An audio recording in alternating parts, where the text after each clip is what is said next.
వేడి వేడి tuna fish మనకు ఒక్కటి పెట్టుకుంటే వర్కౌట్ అవ్వదు కదా. రైస్ తక్కువ ఉన్నా కూడా కర్రీ ఎక్కువ ఉండాలి, అప్పుడే అది తిన్నా కూడా ఫుల్ఫిల్ అయినట్టు ఉంటుంది. అయితే ఒక అత్తమ్మ బాధపడుతుండే, అందుకోసం చెప్తున్నా, కోడలమ్మల కోసం. రేపు మీరు అత్తమ్మలే కదా, సో అత్తమ్మ ఏదైనా అంటే అమ్మలాగా అనుకోండి. ఎందుకంటే కొడుకు కోసం, కొడుకు సంసారం కోసమే అత్త చెప్తారు.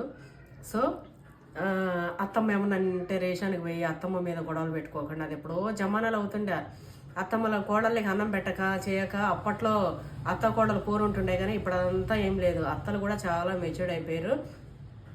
ఒకవేళ అత్తలు ఎవరైనా సైకో అత్తలు ఉంటే సైకో అత్తలు కూడా మారండి, కోడలను మీ బిడ్డలు అనుకోండి.